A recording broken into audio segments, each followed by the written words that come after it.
There was a little old lady, a cleaning lady, who went to the local church, and when the invitation was given at the end of the service, she went forward wanting to become a member. The pastor listened as she told him how she had accepted Jesus and wanted to be baptized and become a member of the church. The pastor thought to himself, "Oh my, she is so unkempt, even smells a little, and her fingernails are not clean. She picks up garbage, cleans toilets. What would the members think of her?" He told her that she needed to go home and pray about it and then decide. The following week, here she came again. She told the pastor that she had prayed about it and still wanted to be baptized.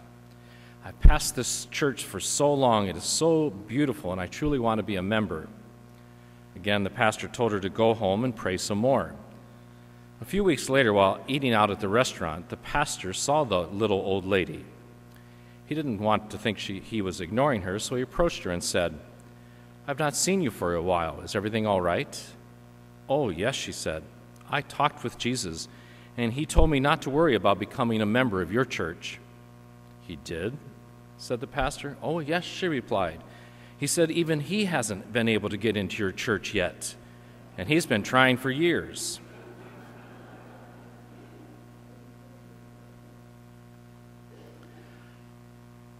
Somebody's nobodies. Probably more than we realize that we look at some people as a nobody, and some people we give a lot of attention to because they're a somebody. In Jesus' time, the social status or value of a child was very little except to the parents. They had no social status otherwise, and they were not valued until adulthood. Children were nobodies. So Jesus is doing something very radical here. He takes a child, places it in the midst of these 12, and says to them, "Whoever accepts a child like this accepts me." In other words, whoever accepts a nobody accepts me. So God is saying to us through that action of Jesus that there are no nobodies. Mark says in these two short lines toward the end of the passage we just heard what Matthew said with a lot more lines that are much more famous. His text where Jesus says, "When I was hungry, you fed me. When I was thirsty, you gave me a drink. When I was naked, you clothed me," and so on. But the same message. There are no nobodies. Everybody is a somebody because they're created in the image and likeness of God. And we don't have some God out there, an extraterrestrial, what have you, that we have to fear and be afraid of. We have got a God who came right in our midst and became, in a sense, a nobody in order that we all could be a somebody. He's telling us that every human being is valuable. And the reason he sees every human being as valuable, because every human being has been made in the image and likeness of God. We, by nature, are in union with God and have the very Spirit of God. So when we think about how God looks at people in the world, it's very different than probably what a lot of times we do.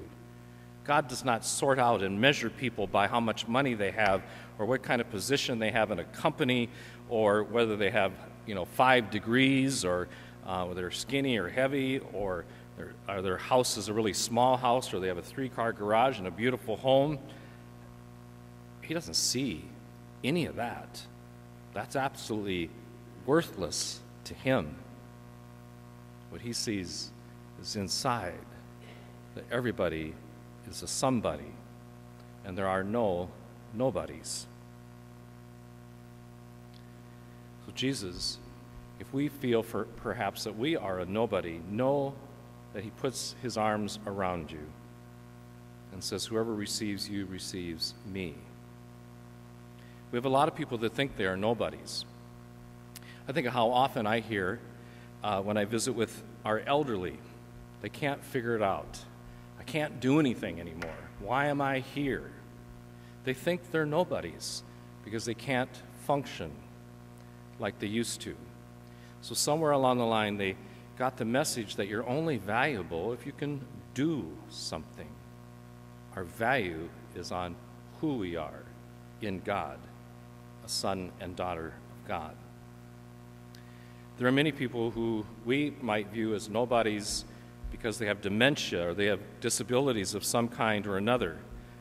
Unfortunately, many among our brothers and sisters have been verbally, physically, or sexually abused, so they feel ashamed and they definitely feel like nobodies.